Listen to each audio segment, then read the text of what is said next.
Silakan.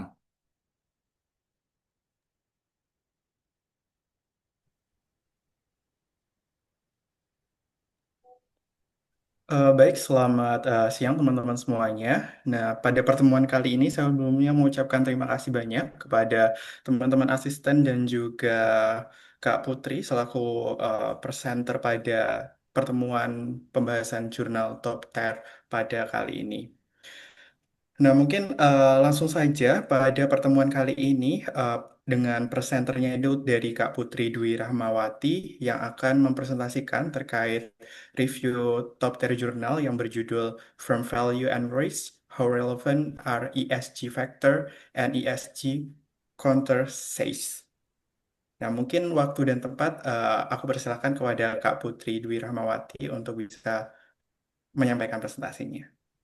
Oke, baik. Terima kasih Irfan atas eh, pembukanya gitu ya. Di sini saya sebagai presenter pada hari ini izin mempresentasikan top tier jurnal yang sudah saya cari dari Journal of Financial Reporting and Accounting yang berjudul Firm Value and Risk How Relevant Are ESG Factor in ESG Controversy gitu. Oke, pertama-tama kita masuk ke bagian reason atau di bagian latar belakang gitu ya. Di sini latar belakang yang disampaikan pada jurnal ini yang pertama-tama dia membahas eh, dari adanya perjanjian Paris pada tahun 2015 itu pemerintah fokus untuk menjaga masuk ke atas isu-isu sosial serta isu-isu perubahan iklim yang mana sehingga perhatian internasional itu terhadap pentingnya investasi ke ESG gitu ya untuk transaksi menuju keberlanjutan. Nah, hal itu menghasilkan dua hal hasil utama yaitu perusahaan itu terus meningkatkan investasi mereka untuk meningkatkan skor ESG, lalu juga warga negara juga semakin proaktif dalam memulai kontroversi ESG yang menimbulkan biaya ekonomi dan reputasi bagi perusahaan. Oke. Selanjutnya di sini kita membahas terkait dengan novelty, tujuan, dan juga teori yang dipakai pada penelitian pada kali ini gitu.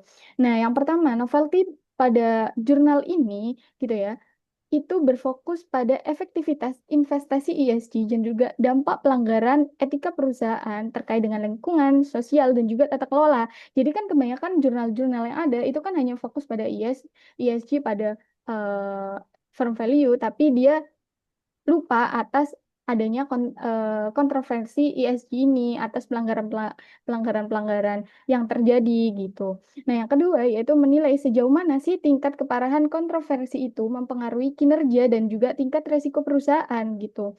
Nah, karena biasanya kan penelitian itu melihat hanya nilai perusahaan, tapi nggak melihat faktor resiko perusahaannya. Nah, kan karena bisa jadi adanya ESG itu kita punya perusahaan punya kontroversi gitu ya. Nah, resiko itu bisa menurun gitu. Nah, yang ketiga, di penelitian ini sangat menggunakan data panel yang besar. Itu terdiri dari 10.212 perusahaan yang tersebar di berbagai negara dan sektor industri dari tahun 2002 hingga 2021. Jadi jangkauannya sangat besar gitu. Nah, ini juga untuk perusahaan keuangan dan juga non-keuangan. Tujuannya di sini dalam jurnal ini adalah menyelidiki dampak kinerja ESG dan pelanggaran ESG di tingkat korporasi terhadap nilai dan resiko perusahaan. Lalu yang kedua yaitu apakah kinerja ESG yang kuat itu dapat mengurangi konsekuensi negatif dari peristiwa ESG yang merugikan ya contohnya apa namanya peristiwa-peristiwa lingkungan yang eh, terjadi gitu kan. Nah, di sini teori yang digunakan itu ada teori Overensman teori gitu. Nah, di sini Overensman teori itu apa sih? Intinya dari teori ini adalah teori yang menekankan bahwa biaya keagenan itu dapat muncul melalui investasi ESG ketika manajer itu lebih memprioritaskan reputasi mereka di atas kepentingan pemegang saham. Sehingga kayak ya manajer berfokus pada meningkatkan meningkatkan reputasi perusahaan gitu. Nah, yang kedua yaitu managerial opportunity theory gitu, yang membahas hubungan positif antara aktivitas ESG dan juga risiko perusahaan yang berfokus pada keuntungan jangka pendek. Jadi intinya meningkatkan biaya karena pengeluaran kinerja sosial perusahaan. Jadi dia fokus hanya ke jangka pendek. Selama kinerja yang keuangan yang kuat, manajer mungkin mengurangi investasi ESG untuk meningkatkan keuntungan secara langsung gitu. Dan yang ketiga, yang teori yang sering dipakai yaitu stakeholder teori, yaitu invasi ESG itu menggeser prioritas tata kelola dari pemegang saham ke pemangku kepentingan, sehingga mengurangi resiko manajemen dan meningkatkan nilai perusahaan.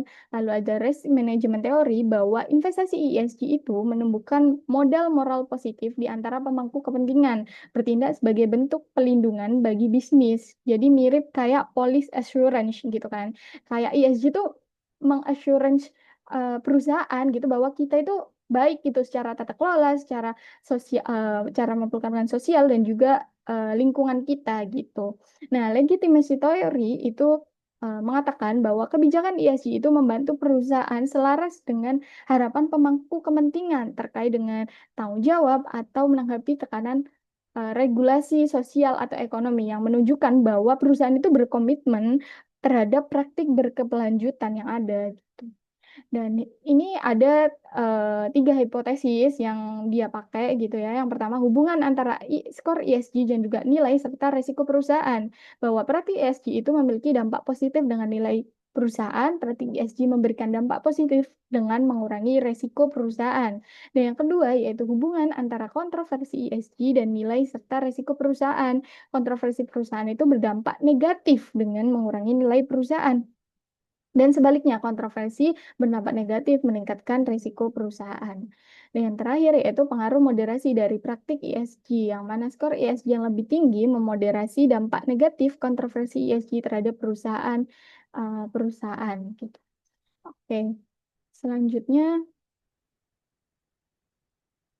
kita masuk ke research design. Nah, ini mungkin salah satu bentuk tabel yang ada di jurnal gitu ya. Ini banyak sekali negara yang dimasukkan dalam sampel penelitian ini, dari Amerika, dari benua Asia juga gitu.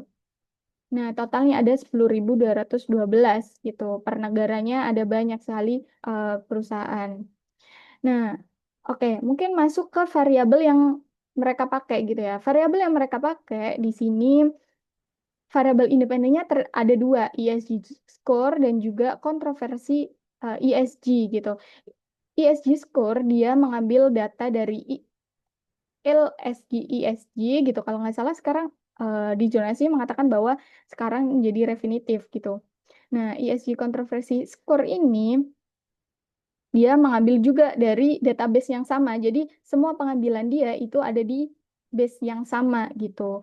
Nah, eh, lalu lalu variabel dependennya dia menggunakan Tobin skew dari pengukuran rasio nilai pasar aset terhadap nilai bukunya. Nah, untuk risiko perusahaan dia menggunakan dua pengukuran, total risiko dan juga idiosyncratic resiko gitu, risiko idiosyncratic atau IR. Jadi kita singkat IR dan juga TR gitu ya.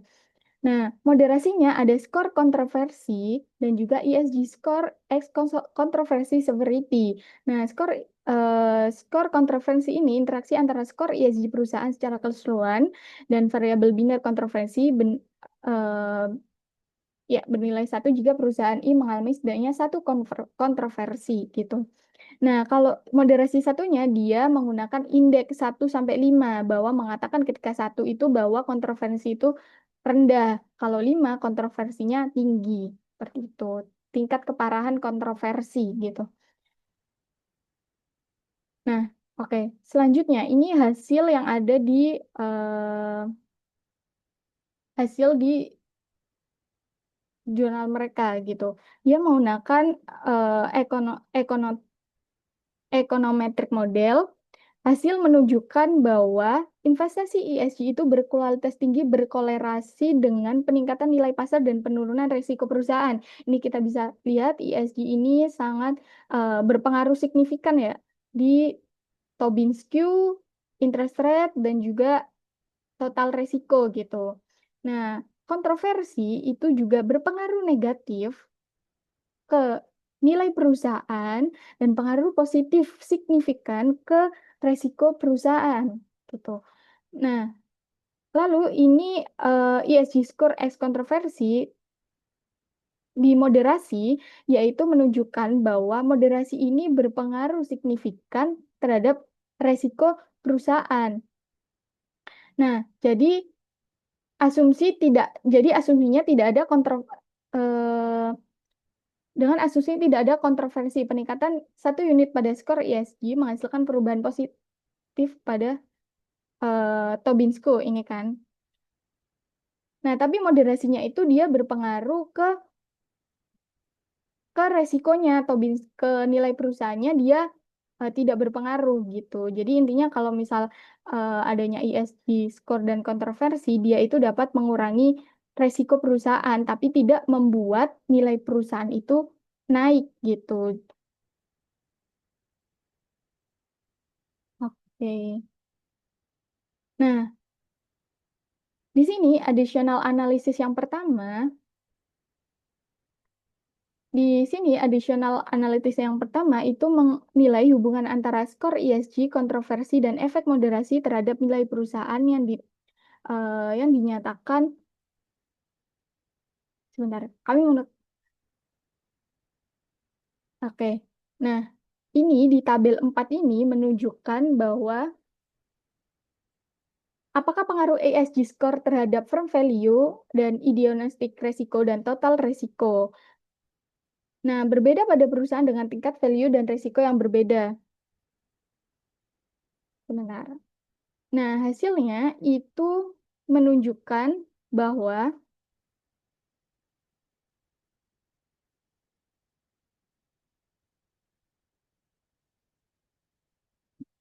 ESG score itu berdampak positif dan signifikan di semua kuantil, tapi efeknya menurun dari Q10 hingga Q90.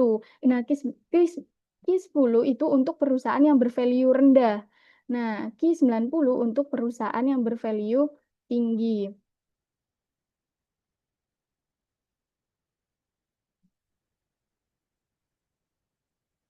Nah, hasil untuk diagnostik resiko ESG score itu negatif dan signifikan di hampir semua kuantil. Artinya ESG itu menurunkan resiko spesifik perusahaan. Nah, ini kita bisa lihat bahwa di sini ESG score ini berpengaruh signifikan ke interest rate dan juga total resiko, interest resiko, idiosyncratic resiko dan juga total resikonya gitu. Nah, jadi dari kesimpulan additional analysis di tabel 4 ini mengatakan bahwa tabel 4 ini menggunakan quantile regression untuk menguji heterogenitas pengaruh ESG score dan juga ESG kontroversi terhadap firm value dan juga resiko. Dan hasil menunjukkan bahwa ESG score itu secara konsisten meningkatkan nilai perusahaan dan menurunkan resiko. Sementara ESG kontroversi itu menurunkan nilai dan juga meningkatkan resiko. Efek moderasi ESG terhadap dampak negatif kontroversi itu hanya signifikan pada perusahaan dengan nilai tinggi atau kuantil 90 itu. Sedangkan untuk risk measure, efek moderasi signifikan di seluruh kuantil. Bahwa peran ESG itu sebagai mekanisme perlindungan resiko lebih konsisten dibandingkan perlindungan terhadap firm value gitu.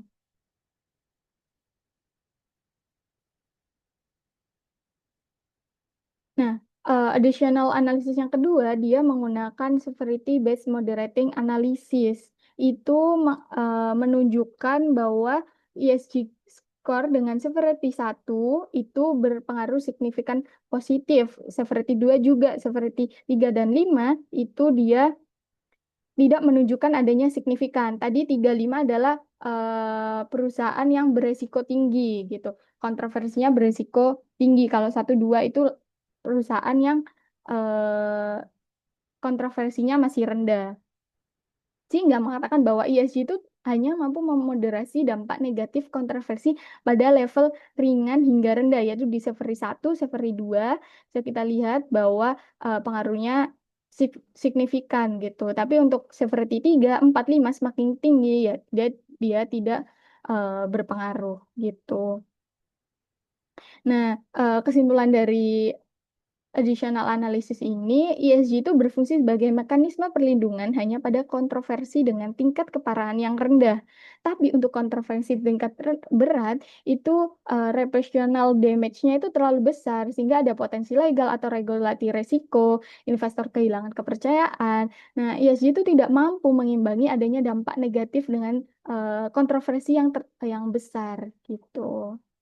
Nah, di sini lalu selanjutnya itu robustness check gitu kan, memastikan bahwa ESG meningkatkan value dan menurunkan resiko, kontroversi menurunkan value dan menaikkan resiko, itu tidak bergantung pada spesifik sampel atau ukuran variabel atau masalah endogeneity.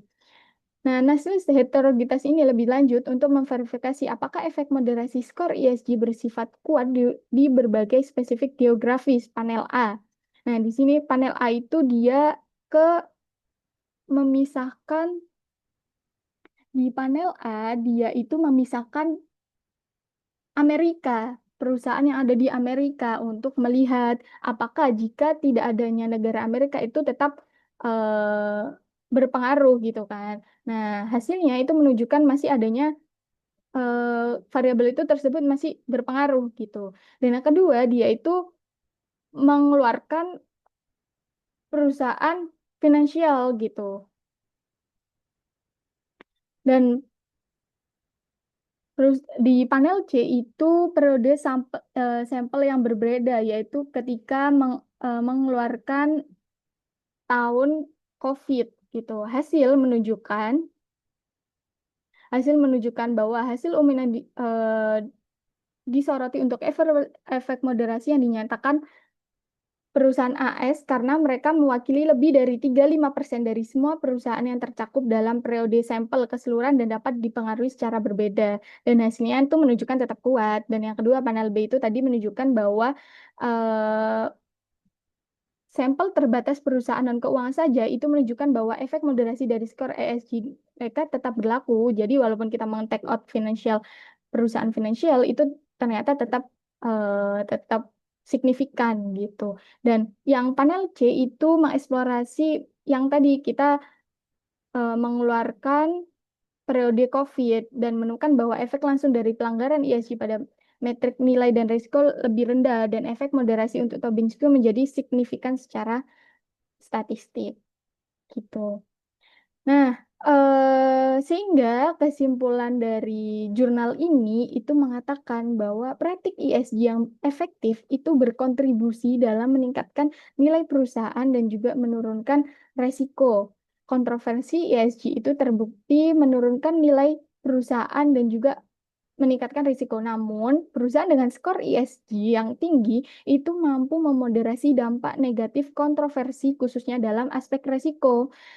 Karena tadi diuji bahwa pada nilai perusahaan itu kurang mempengaruhi gitu kan. Temuan ini menegaskan bahwa ESG itu tidak hanya berperan sebagai strategi keberlanjutan, tetapi juga sebagai mekanisme manajemen risiko dan perlindungan reputasi perusahaan. Jadi kan kebanyakan orang melihat ESG untuk meningkatkan nilai perusahaan, tapi nyatanya bahwa kita melakukan ESG itu juga bisa meredam kontroversi-kontroversi perusahaan yang ada yang sedang beredar gitu kan, skandal-skandal yang beredar. Mungkin aja investor berpikir bahwa skandal-skandal dan kontroversi yang ada itu diikuti dengan ESG yang perusahaan laporkan bahwa menunjukkan bahwa oh sebenarnya tidak begini tuh loh, bisa meredam bisa meredam isu-isu tersebut gitu. Nah, keterbatasan yang ada itu bergantung pada satu sumber data ESG yang tadi penelitian ini itu hanya menggunakan satu database gitu ya, yaitu LESG gitu. Dan yang kedua, sampel tersebut masih terbatas pada perusahaan yang listed atau perusahaan publik, sehingga belum sepenuhnya mencerminkan untuk perusahaan-perusahaan yang emang masih perusahaan private gitu.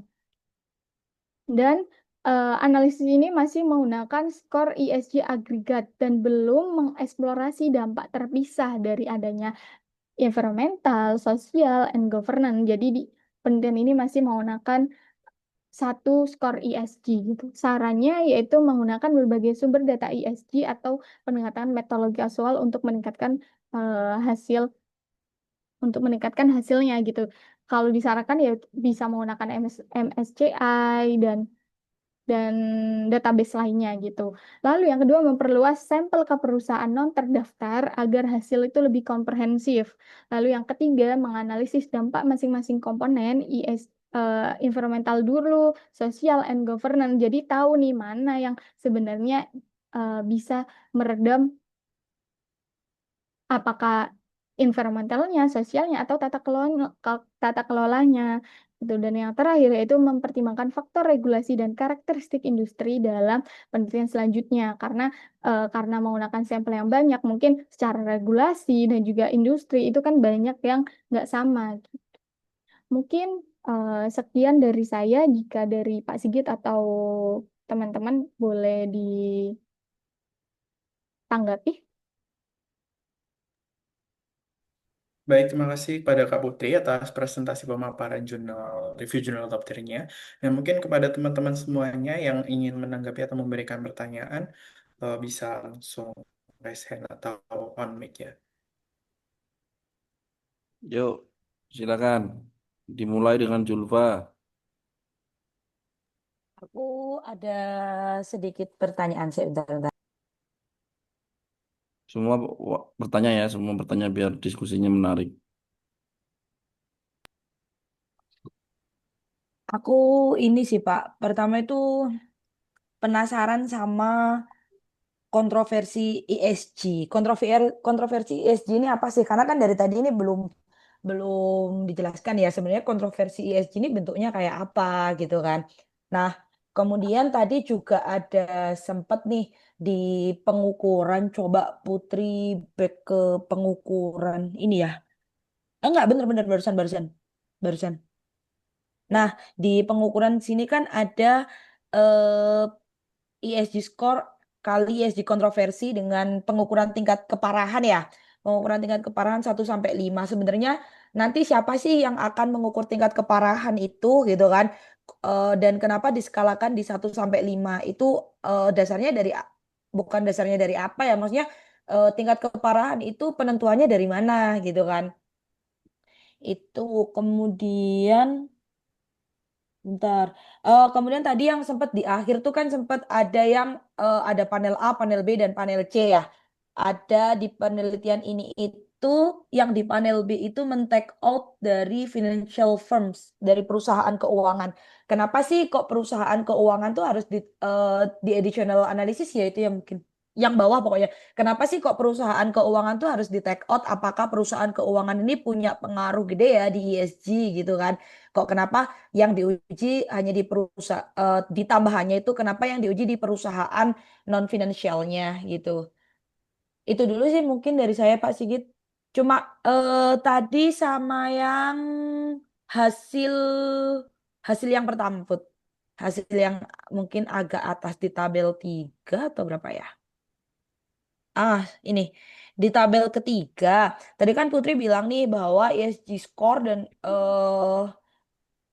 apa namanya yang moderasi ini kan moderasi kan dilihat dari ESG score X kontroversi tuh dibilangnya tadi bahwa ESG score ini tidak memoderasi kan nilai perusahaan gitu. Nah, sebenarnya nilai 0,02 ini apa gitu kan kalau itu aku eh, belum paham tentang membaca data ini gitu kan. Kenapa kok dibilang 0,02 ini tidak memoderasi gitu kan. Sedangkan di IR dan di TR dengan nilainya itu kan melemahkan nih ada tanda minus gitu. Gitu sih. Mungkin itu Pak Sigit pertanyaan-pertanyaan dari saya. Ya, silakan dijawab. Oke. Bab. Silakan. Bentar.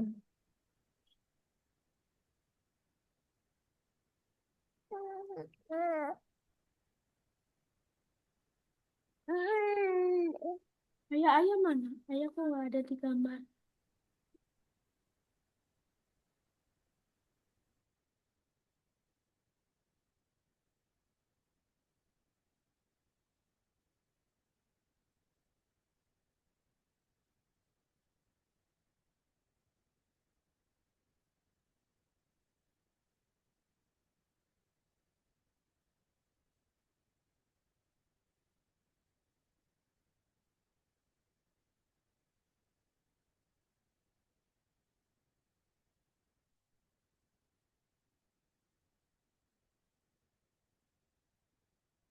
Bentar ya, Pak.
Oh, ya. Mungkin di sini ya saya izin menjawab pertanyaan yang pertama yaitu ESG kontroversi gitu ya. Nah, di sini mungkin izin koreksi juga saya salah gitu. Saya juga awalnya tertarik karena tertarik dengan zona ini ya awalnya karena adanya kontroversi gitu kan. Nah, di sini sih di jurnal menjelaskan bahwa kontroversi itu diambilnya kalau saya nangkep sih kontroversi ini langsung ngambil dari ILSG ini yang memantau 2-3 indikator spesifik dari isu-isu kontroversi yang dikategorikan ke dalam 7 sub kelompok dalam 3 pilar ESG. Nah, tapi di sini itu tidak dijelaskan bahwa dia menggunakan eh, indikator yang seperti apa. Cuman saya nangkepnya dia harusnya kontroversi langsung diambil dari LISG ini. Nah, mungkin saya juga kurang tahu apakah memang saya juga keponya apakah LISG ini langsung eh, menghasilkan skor kontroversi gitu. Sepertinya sih Ya, seperti saya bantu Putri. ya. Itu katamu LISG itu definitif yang sekarang ya? Iya, Pak. Ya, definitif. Oh, ya. Baik. Ya sama seperti kayak Bloomberg. Dia memang dataset yang melakukan pengukuran. Di definitif itu biasanya ada penjelasannya bagaimana metodologi dia mengukur. Tapi di tayangan definisi variabel itu ada tadi. Coba pengukuran tadi ada kok saya baca. Tabelmu, slide yang pengukuran.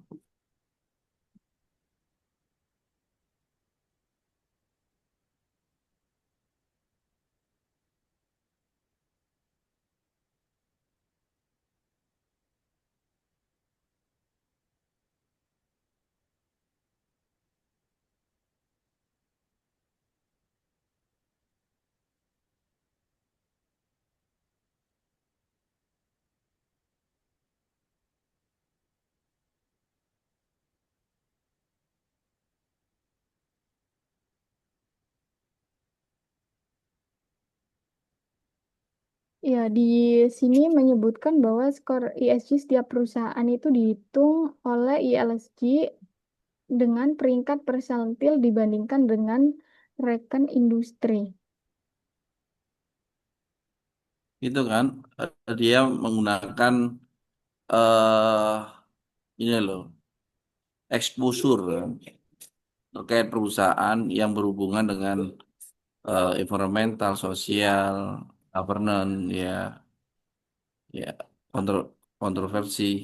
Jadi kontroversi dalam ISG eh, itu terlihat di media global media. Jadi LS LSEC ini ISG ini melakukan konten ya analisis melalui media gitu. Ya, ini terima jadi Zul. Sudah ada di dataset tinggal diambil gitu aja wis, intinya. Oh, Tapi jadi definisinya adalah kontroversi. Kontroversi ini contoh. Perusahaan Petronas misalnya ya, itu melakukan pencemaran lingkungan. Nah, itu kontroversi dan tidak melakukan penanggulangan gitu. Atau seperti ini, dia mengatakan perusahaan mengatakan sudah melakukan aspek ESG, tapi masih ada demo ya atas dampak lingkungan yang disebabkan oleh perusahaan itu. Itu kontroversi, ya. Kon Tahu ya berarti maksudnya itu lebih kontroversi? lebih ada berita dari perusahaan itu ke media gitu ya. Jadi dia Ya, ada pemberitaan laporan ya ESG, tapi mengangkat isu-isu ESG lah. Jadi hmm, exposure di media berkaitan dengan perusahaan itu yang berkaitan dengan ESG. Eh, Kontroversi pasti eh tahu ya kayak kontroversi itu sesuatu yang tidak tidak dibenarkan lah, sesuatu yang tidak. Misalnya kamu makan dengan tangan kiri, kan kontroversi. Harusnya makan dengan tangan kanan gitu. Ya, ya sesuatu yang tidak etis itu juga kontroversi. Ya itu diberitakan di media terus itu menjadi poin gitu. Nah, Lalu Kak, di sini ada kontroversi sendiri itu ya, menggunakan dummy dia. Satu ya, jika perusahaan involved in ESG kontroversi, jika nol tidak. Ya. eh, Involve itu ya dia ada exposure mengenai kontroversi itu. Kalau memang nggak ada sama sekali nol gitu loh. dan itu Jadi per tahun ya. kalau yang di atas itu dalam bentuk skor, kalau Hmm. yang di bawah itu dibuat dummy. Dia ada pemberitaan jelek nggak mengenai ESG gitu. Kalau ada satu, kalau nggak ada nol. Sama aja kalau ada nilainya satu, kalau nggak ada nilainya ya nol gitu. Nah, ini didamikan. Itu iya per tahun. Dan itu kan data panel ini. From years. Eh, Setiap perusahaan setiap tahun. Itu. tapi saya izin Iya. tanya juga, Kak. Tapi memang itu ALSG itu mengkolek isu-isu tersebut secara sendiri gitu, Pak, emang. Oh iyalah, jualan. Mahal lagi, definitif langganan ini mahal. Itu dia mengkolek ya tujuannya untuk selain riset, untuk pengambilan keputusan, bisnis, policy brief, dan sebagainya. Bloomberg itu juga dataset kan, revenue itu dataset gitu kan, untuk perankingan gitu kan. Itu itu bisnis itu. Kayak di Uner kan ada Prof Iman itu punya dataset ESG ya, dijual untuk penelitian gitu. Ya manfaatnya ya untuk penelitian ini kalau di sini. Ya. Intinya data itu tersedia, nggak nggak mengumpulkan sendiri ya dari source ini, Refinitiv ini. Tinggal download, diolah. Kita punya Bloomberg, makanya itu Putri tak suruh coba akses Refinitiv temenmu itu. Ya kalau punya jaringan sama UI kan bisa dikolaborasi.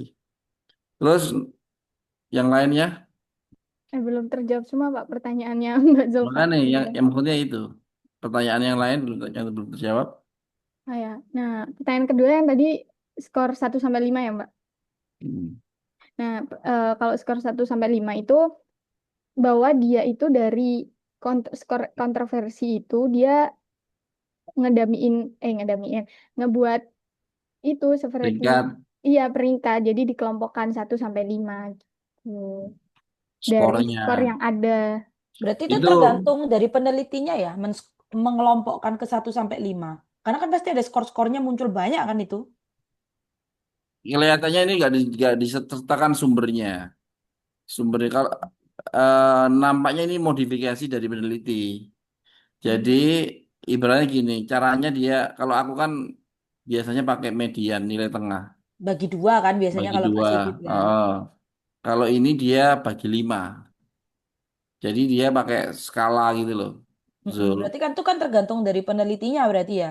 Iya, ini juga menarik. Ternyata juga bisa ya kita menggunakan istilah ini. Ada data set kontroversi, dia kreatif, tambahi severity, ya, yang terendah sampai tertinggi. Dia membuat skala sendiri.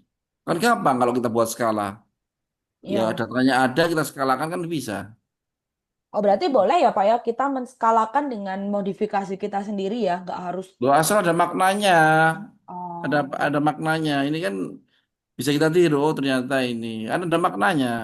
Jadi angka itu harus bermakna. Oh, tak buat 1 sampai 5. Oh, itu berarti kayak skala Likert itu loh. 1 sampai 7, iya kan? 1 sampai 5, gitu kan? Sangat baik, baik, dan terusnya ya. mm-mm. Netral. Bisa kan, Zul? Dibuat seperti itu. Oke. Nah, karena ada istilah severity. Severity itu apa bahasa Indonesianya? Berat, parah. Keparahan ya. Ya, boleh. Ya, dari rendah ke yang paling parah gitu kan. Ya ini bisa dicontoh maksudnya. Ini loh bisa dibuat kuartil lah ibaratnya dia itu. Kuartil 1 sampai 5. Ya, ya bisa terinspirasi. Putri skripsinya dibuat seperti itu juga boleh. Tambahi severity. Ya, kan boleh kan? Ada nggak yang bisa di kayak gitu? Tapi konteksnya yang masuk. Cuma di apa-apa di severity. Gitu kan. Ini kan memang masuk kan. Kontroversi yang biasa sama yang paling parah gitu kan. Gitu kan.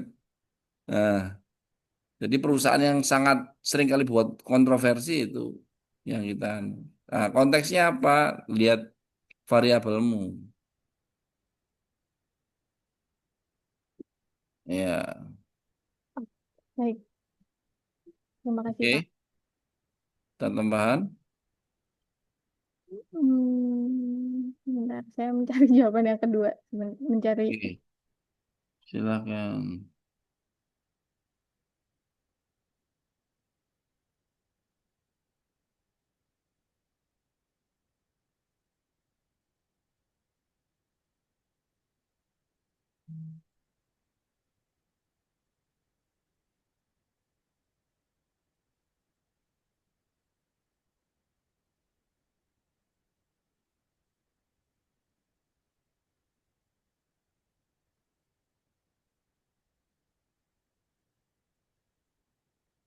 Oh, oke. Mungkin saya izin jawab yang ini, Mbak. Hmm, bentar.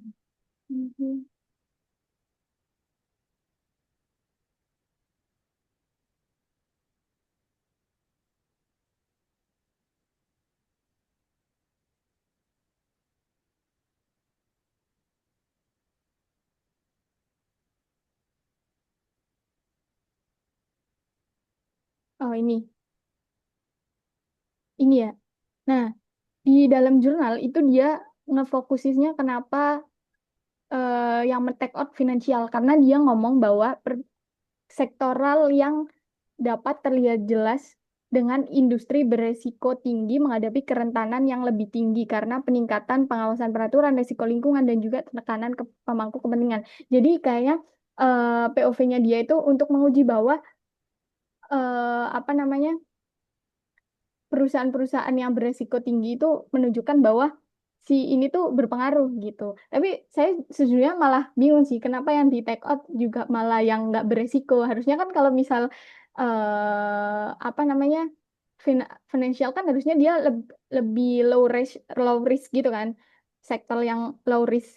Nah, kenapa dia malah nggak nguji low risk gitu kan? Tapi dia POV-nya kalau di penelitian dia menunjukkan Ya, menunjukkan bahwa industri yang ini loh yang rentan gitu. ya. Jadi sektor keuangan sama sektor non keuangan ya. Sektor non keuangan itu kayak manufaktur ya, oil and gas dan sebagainya. Tentu itu isu transportation ya. Itu isu sektor non keuangan kan. Itu isu sensitif terhadap sustainability kan. Yang keuangan itu kan dia tidak produksi karbon juga, CO2 enggak gitu kan ya. Kalau isu lingkungan misalnya gitu kan. Jadi sektor keuangan dianggap tidak terlalu beresiko terkait dengan ESG. Ya, sektor keuangan sebenarnya kalau skup satu, skup 2, skup 3 dia masuk skup 3. Dia tidak secara langsung menghasilkan eh, resiko sustainability, tapi ya melalui penyaluran dana pembiayaan ke sektor yang sangat sensitif terhadap sustainability itu mungkin berpengaruh. Jadi dia POV-nya melihat coba sih tak keluarkan yang nggak sensitif terhadap sustainability gitu kan. Yang saya ini khawatirnya kalau ada finansial ini mengganggu hasil gitu loh. Bisa aja kan finansial ternyata yang datanya yang menunjang signifikan. Ternyata yang sensitif aja itu eh, ya ya ya memang terbukti gitu loh, terbukti dia memang modelnya eh, terdukung gitu. Pak Sigit, cuman kan aku tadi berpikirnya ya bahwa sebenarnya di hasil-hasilnya tadi itu kan Ini coba stop share ya, stop share, share lagi karena blank ini datanya. Apa zoomnya? Bentar-bentar. Ini kok aneh, share screen lagi. Pak Sigit, eh, tadi Hmm. kan itu kan katanya kan dari eh, kesensitivitasan ya ke ESG ya. Tadi kalau diuji secara bersamaan, dia memasukkan financial dan non-financial kan hasilnya juga sudah oke gitu kan. Kenapa harus masih dikeluarkan yang finansial ya? Padahal hasilnya sudah oke. Kalaupun dia yang tidak apa ya, tidak terlalu sensitif, berarti kalau dikeluarkan ya harusnya ya wis jelas-jelas oke. Wong kalau diuji Ya, banget oke gitu ini kan. ini hanya aja memperpanjang cerita gitu loh. Oh, berarti kan Jadi sebenarnya kalau udah diuji secara bersamaan aja oke, dia dikeluarkan pasti oke kan? ya, logika aku juga kayak gitu. Tapi ini kan cuman biar jadi kalau nulis artikel atau penelitian itu pasti kita kayak bercerita gitu ya. Cerita tentang data kita gitu loh, dieksplor gitu. Karena industri finansial ini tidak sensitif, tak keluarkanlah gitu. Jangan-jangan ini karena signifikan karena adanya industri yang sensitif, yang tidak sensitif. Tapi POV-nya Putri sama Zulfa betul juga. Kenapa yang diuji gak yang ini yang tidak sensitif, yang finansial? Itu aja yang diuji. Sebenarnya untuk di sektor finansial ini sebenarnya relevan nggak model ini kan itu kan ya? Yang Mm-mm, dilihat mm-mm. ya saya Mm-mm, saya mm-mm. saya paham maksudnya tapi kan ini seleranya peneliti di Oh penelitian gitu. nulis kayak gitu lagi Oh, angle POV bahasanya anak sekarang POV gitu sudut pandang gitu Tapi ya, yang pertanyaannya saya juga nyambung kenapa dia mengeluarkan US alasannya apa artikel ini oh di ini ngejelasin bahwa 35% perusahaan itu, benar, saya tadi baca 35%. 35% dari US tadi Iya, kalau nggak iya salah. kan ya. Aku tadi ngomong gitu tadi saya cari bacaan tadi di mana sih. 35%.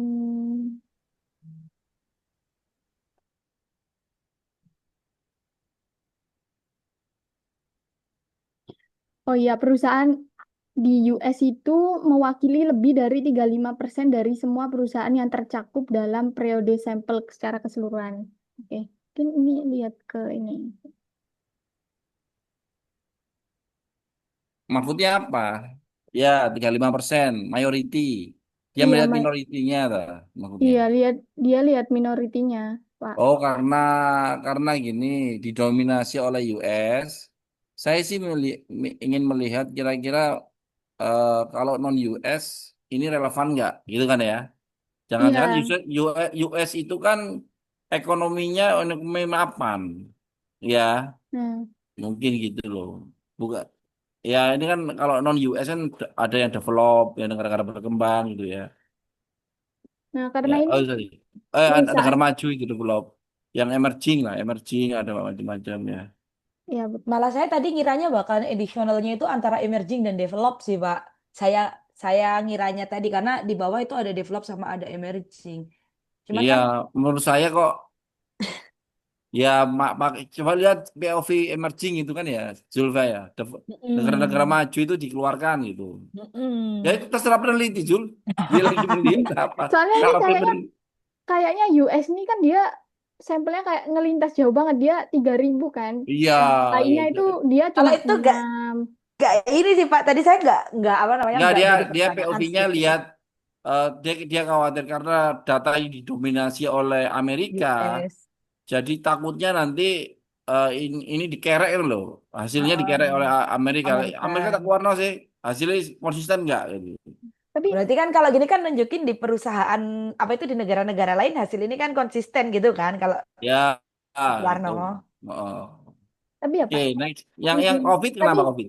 saya izin tanya deh Pak. Ini masalah tahunnya juga. Dia kan sampai dari 2002 ya Pak bahkan. Memang dari 2002 itu sudah ada ESG ya Pak. Saya tuh kepo itu Kak. Bukannya Oh, di ESG. negara luar maju sudah ada. Oh, Ya. Duh, 2000 Indonesia 2017 ratifikasi ya semenjak adanya SDGs itu kan sebelum itu sudah ada gitu. Ya buktinya datanya dia punya. Oke, yang COVID kenapa COVID? Alasannya apa COVID dikeluarkan periode COVID? Karena ini ya dianggap nggak periode yang tidak stabil ya, krisis ya. Jadi nggak apa namanya kondisi yang tidak normal gitu ya. ya dia nge-take out dari 2020 sampai 2021 di masa periode COVID di tahun 2020. Alasannya apa? Pasti ada alasannya. Ya, Karena periode tidak normal sehingga dikeluarkan. diasumsi bahwa pada puncak wabah, keterbatasan dan pembatasan individu dan perusahaan itu telah memperburuk munculnya kontroversi sosial antar perusahaan dan pemangku kepentingan. Oh, Bahwa puncak wabah, keterbatasan dan pembatasan individu dan perusahaan telah memperburuk munculnya kontroversi. Oh, keterbatasan karena kayaknya di COVID itu kontroversinya jadi lebih tinggi, nggak ya, normal gitu ya. betul Jadi betul situasi Pak. yang tidak normal Ya, kan. ha. Ya bukan karena faktor perusahaannya sendiri, tapi karena COVID-nya Ya, gitu karena kan. COVID-nya di tahun itu Ya, muncul memperburuk ya kontroversi. itu POV-nya seperti itu Zul, harus diutarakan. Kenapa aku mengeluarkan ini? Ya, karena ada yang nggak ngujinya dibuat dua di periode COVID sama periode non COVID gitu kan. Tapi ada bisa diceritakan gitu. Gitu. Oke, udah terjawab ya semua pertanyaan Zulfa? Ini satu lagi ini yang terkait Kurang hasil satu. ESG skor ya Hmm. Mbak. Nah, tadi sih bacanya kalau memang moderasi ini itu berpengaruhnya, jadi ESG skor S kontroversi ini berpengaruh menurunkan nilai resiko perusahaan, tapi tidak sepenuhnya apa namanya, tidak sepenuhnya memperbaiki firm value kayak gitu. Meningkatkan nilai. Iya, jadi dia hanya berpengaruhnya ke menurunkan resikonya kalau sebagai dia sebagai moderasi. Bentar aku. 0,02 itu bukan P berarti, Pak. Kan bintang itu. Eh, itu kalau jadi pertanyaanmu kan itu koefisien. Yang dilihat itu bintangnya Zul. Ya, besarannya pengaruh itu 0,02 itu. Itu kamu nggak usah mau coy wis. Itu Oh, gak berarti jarang dibaca. Kau lihat bintang itu ais. Saya juga Kalian baca kelas. lihat bintang, makanya saya hubungannya kayak gitu ya. Iya, kalau nggak ada bintangnya nggak signifikan. Kalau ada bintangnya signifikan. Menurut tahu Ismo coy. tuh. Sama arahnya positif atau negatif. Kalau Oh, negatif menurunkan, kalau positif meningkatkan. meningkatkan. Itu sesimpel itu sebenarnya. Oke. Yang penting berarti Mm-mm. dilihat pengaruh nggak? Pengaruhnya dari bintang itu ya. Bintang 3 itu yang paling bagus. Jadi paper yang ke top tier itu pasti bintang kayak gini, penuh dengan bintang. Kontrolnya bintang KB. Yo, ininya itu pasti lek papermu kayak gini. Masuk Q2 Q1 masuk. Makanya Putri, kamu harus mencari bertabur bintang ya. Kalau kontrolmu nggak ada yang paling nggak bintang, cari lagi. Si si si anu sama? Si Selfie. itu. Siapa lagi? Yang tadi anu yang barengan sama kamu? Iya, selfie, Pak. Enggak selfie, selfie. Selfie itu juga nemu San bertabur bintang gitu. Saya malah gak bertabur bintang. Ya, kenapa kok yang signifikan perlu dimasukkan di dalam kontrol? Karena itu yang memang mempengaruhi. Jadi dimasukkan gitu. Kalau sudah dimasukkan kontrol itu, kira-kira hasilnya tetap signifikan nggak variabel yang dianalisis gitu. Itu yang betul, betul. Ini yang robust lah, ibaratnya kokoh modelnya. Ini riset kayak gini ya, top tier pasti. Idenya bagus, kok dia menceritakannya juga bagus. Kreativitas lah ini. Ini bisa ditiru sebenarnya. Resiko ini IR ini juga dataset semua ini kan. Iya, ya, cuman dia minusnya, dia mengatakan keterbatasannya memang dia semuanya ngambil dari LIS, LSIJ ini aja sih, Pak. Iya. Tapi Pak, memang Risiko perusahaan di si, apa idiosinkretik itu apa? ini, Apa coba jelasin itu. dan saya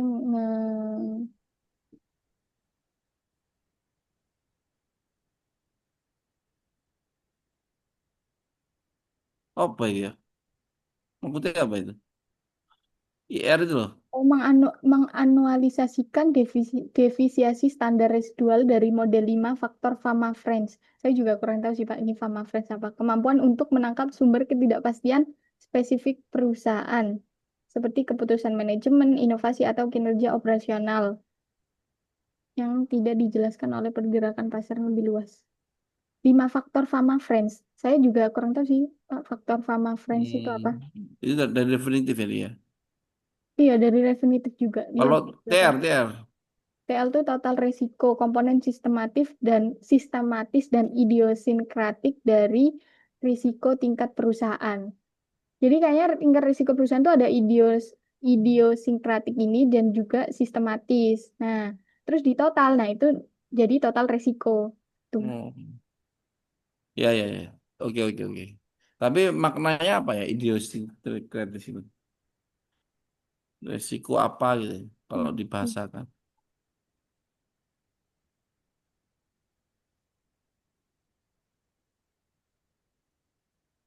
Oke, jadi kontrol-kontrol kayak gini kamu bisa pakai terbukti signifikan.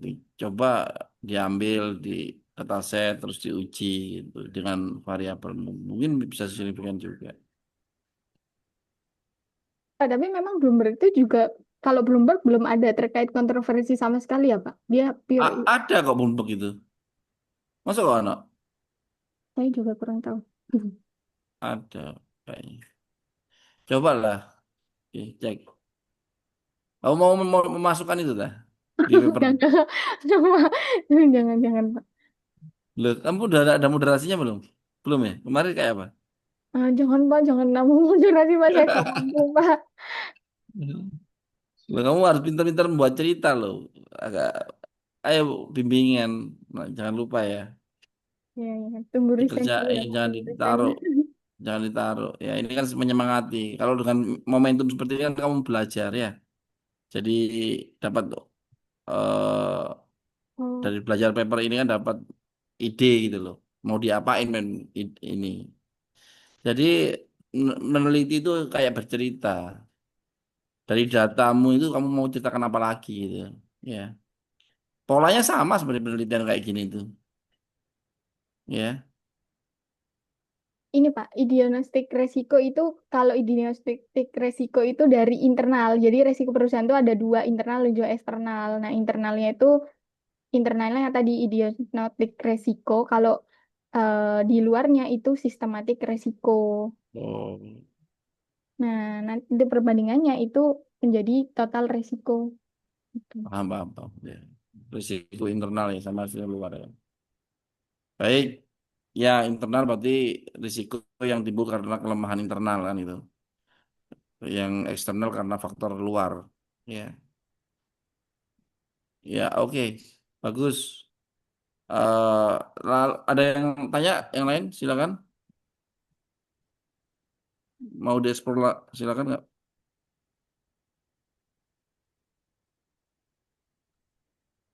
Irfani mungkin Apa ada ya Pak? pertanyaan. Jujur Ada masih belum ada pertanyaan, tapi kayak eh, aku kayak pengen tahu aja, kayak ada top, maaf agak berisik, soalnya enggak, dekat masjid. enggak apa, aman, aman.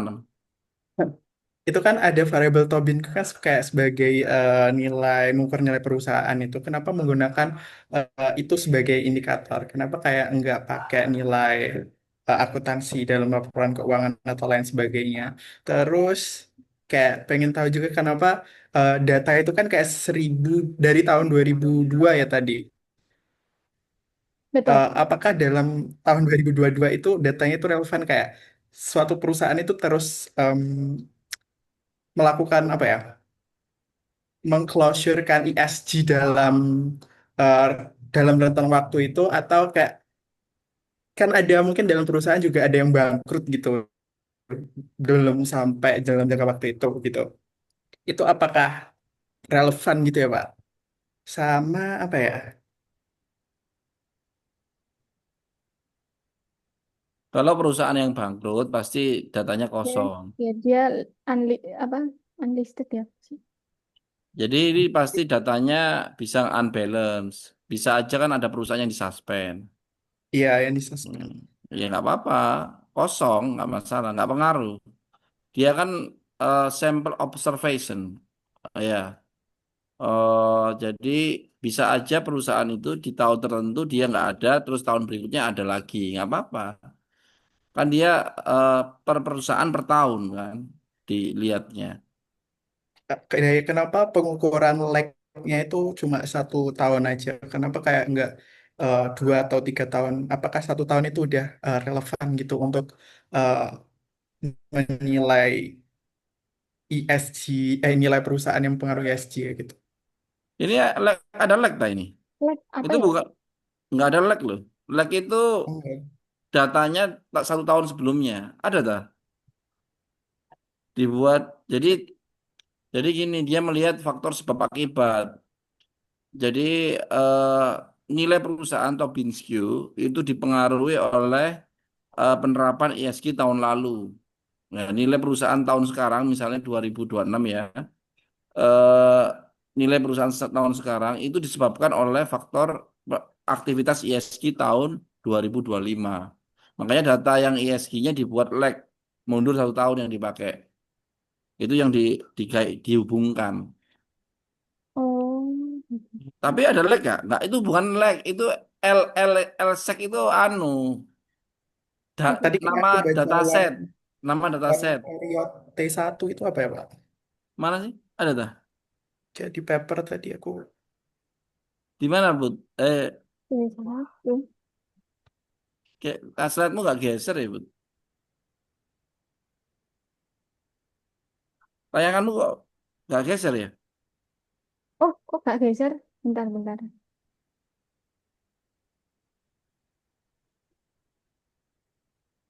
T1, ini T1. Nggak ada lag kok. Tahu? yang di sebelum conclusion. Bentar. Ada lag ya.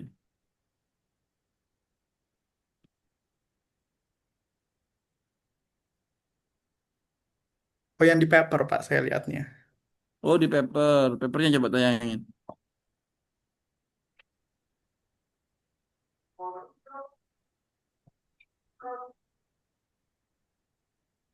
Nggak, dia pakai istilah roba sejak ini. Gimana sih ini? Sebentar, sebentar. Bentar. Ngelag, ngelag. Hmm.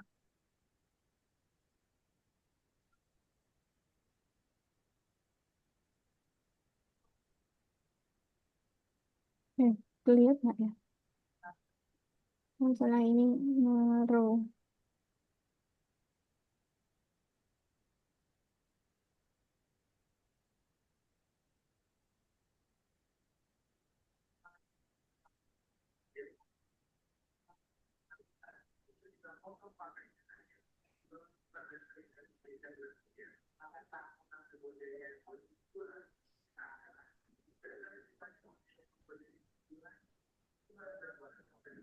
Oh, tahun ini ya. Iya.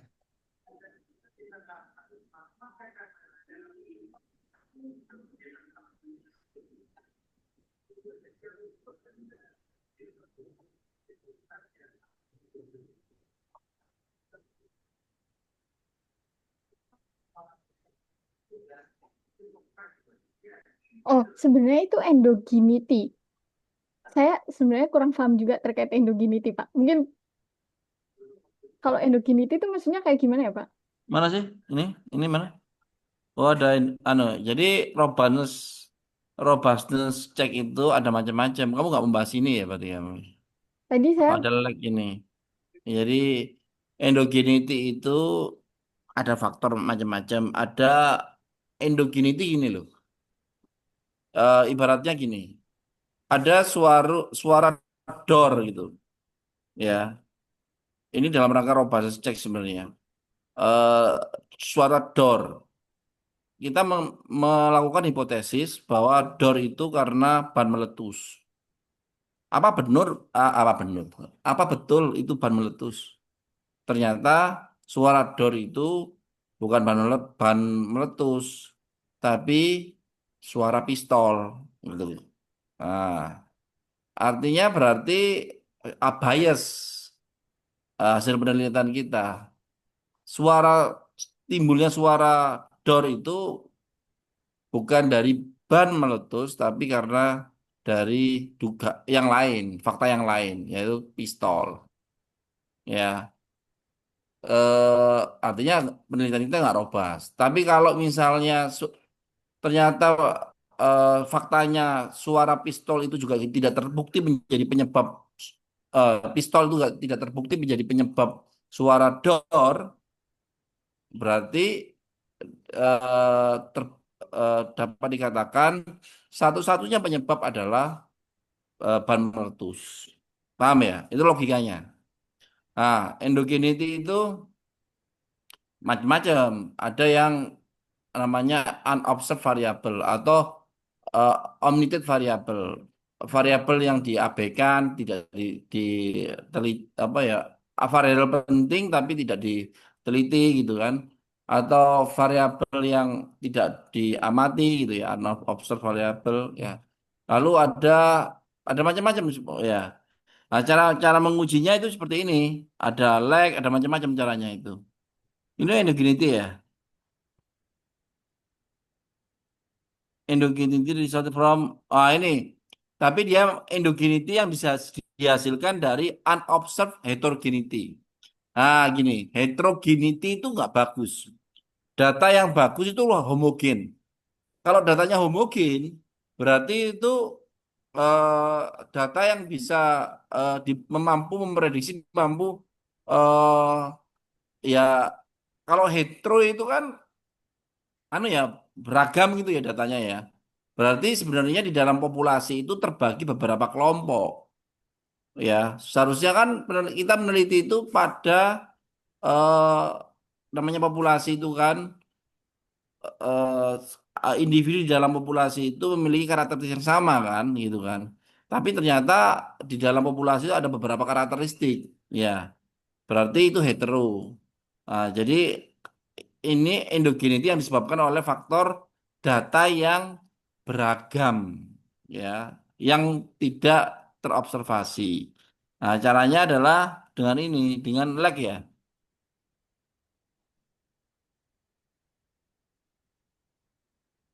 ya lag. Hasilnya konsisten nggak?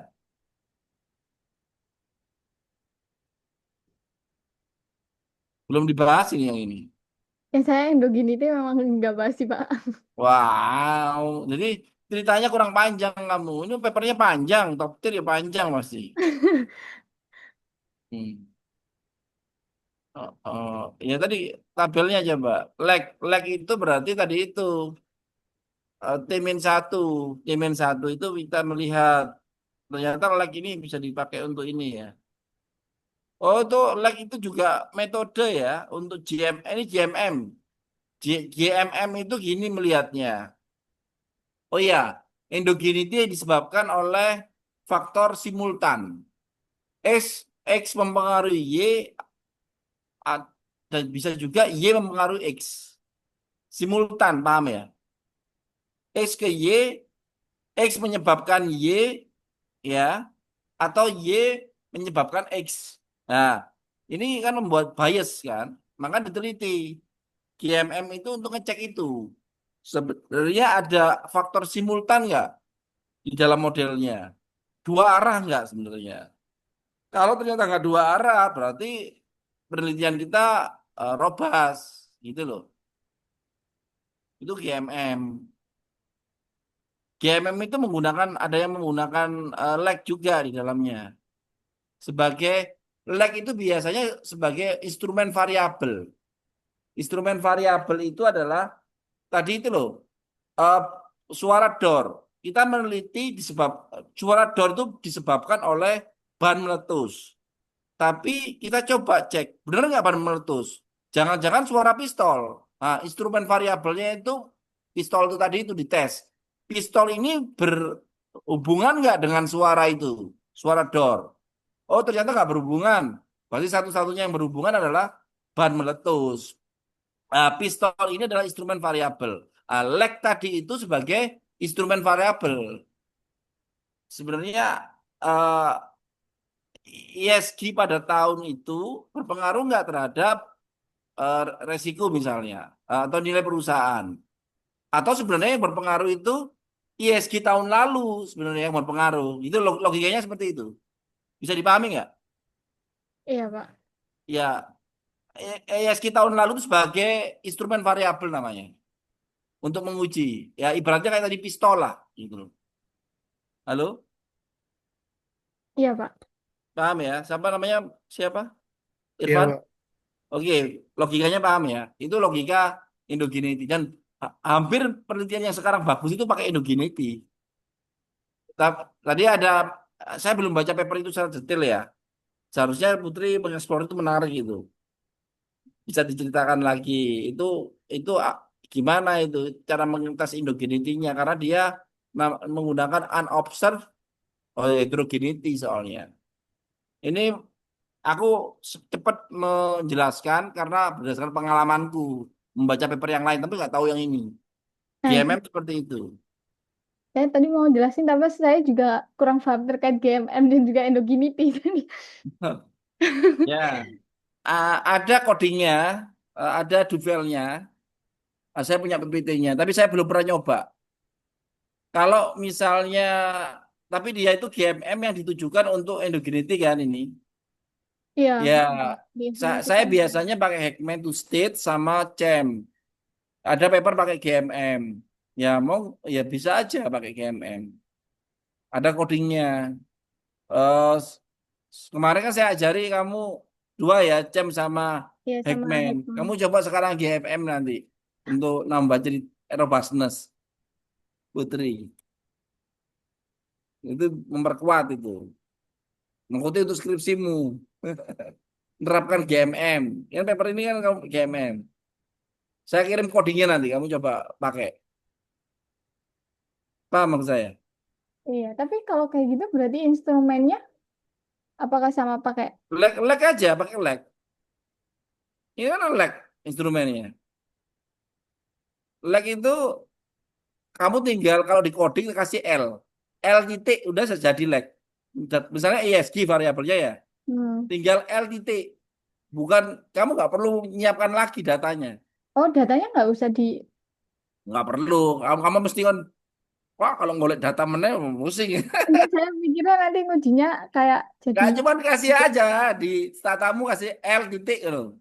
Udah menjadi lag itu. Dia kan memproses ISG tahun sebelumnya untuk di regresikan ke nilai perusahaan misalnya kayak gitu. Ya, Oh. cuman kasih apa susahnya kasih L titik. Ya, nanti tak kasih codingnya ya untuk GMM. Ingetin Tapi ya. iya, iya. Kamu baca paper ini, pertemuan berikutnya kamu harus paham, bisa menjelaskan endogenitinya. Jangan saya ya, bimbingan loh. Karena kamu tak suruh untuk menerapkan ini. Bacaan yang GMM ini. Aku juga lama nggak membaca itu. Oke? Iya, Pak. Tapi berarti dari saya tuh masih belum tahu juga sih. Saya belum baca-baca lagi terkait dengan yang tadi Heckman, Charm, sama endogeneity. Nah, maksudnya kapan sih kita bisa memilih yang maksudnya yang pas gitu dari peneliti ini? Apakah mungkin dia pakai endogeneity ini karena dia kan memang Ya, sampelnya itu pertanyaan menarik. Kap- Kapan kamu pakai CEM? Kapan kamu pakai GMM? Kapan kamu pakai Hackman gitu toh? iya, karena kan saya mikirnya ini pakai endogeneity karena yang tadi Pak Sigi jelaskan kan Eh, saya datanya. saya nggak bisa menjawab secara tepat, tapi prinsipnya adalah kita itu eh, ingin penelitian kita kokoh, terhindar dari bias. Makanya kita perlu ngecek. Menurut saya, cek aja. Misalnya gini, kalau saya mengindikasikan model saya itu simultan, X ke Y, Y ke X, ada potensi seperti itu, saya pakai GMM. Ya, itu misalnya kayak gitu. Tapi kalau misalnya heterogeneity, saya pakai CEM. Heterogeneity itu kan dianggap datanya heterogen. Di dalam data itu tidak satu populasi, tapi ada beberapa populasi. Ya, saya keluarkan eh, data yang tidak seragam, atau tidak homogen. Saya keluarkan melalui CEM. Ya, kalau dugaan kita bahwa data kita ada masalah heterogeneity, saya pakai CEM. Ngerti maksudnya? Ya, Pak. Kalau dugaan saya bahwa ada variabel lain yang berpengaruh, bukan variabel saya teliti, saya pakai Hackman atau JMM. Hackman lah. JMM itu cenderung menurut saya untuk simultan sebenarnya, tapi ada juga yang untuk unobserved variable. Itu juga gitu ya. Nah, itu berdasarkan keyakinan peneliti. Data saya itu jangan-jangan ada masalah di situ gitu loh. Tapi saya juga kadang-kadang nggak tahu. Saya coba semuanya saja, CEM, Hackman, GMM gitu kan. Aman kan? Jadi kalau sudah ibaratnya gini, kamu punya eh eh, barang yang bagus ya, mouse, mouse. Kamu beli mouse. Mouse itu katanya bisa bisa ini digunakan di media apapun. Dia untuk kaca, untuk eh, kayu, untuk anu ya dia tetap bisa digerakkan. Bahkan media air. Maka kamu uji semua kan, diuji dengan oh ternyata memang betul dia di semua media pun bisa digunakan gitu. Nah itu adalah robustness. Diuji berkali-kali tetap hasilnya sama sesuai dengan hipotesis. Ngerti ya maksudnya? Ya, paham, Pak. Ya, oke. Ya, oke. Rasanya cukup ya. Menarik ya diskusinya. Salut aku. Nah, aku juga dapat ilmu, kalian dapat ilmu kan? Ya, kalau seperti ini rutin, itu insya Allah em, apa ya? Berkah, manfaat, ya. Bisa memudahkan untuk kita meneliti karena kita belajar dari penelitian yang benar gitu. Ya, oke gitu ya. Saya rasa cukup untuk ini. Kalau kecuali ada yang bertanya ya, silakan ya. Kalau nggak ada, mungkin kita cukupkan aja ya. Oh, ini ada Mutiara. Halo, Bud.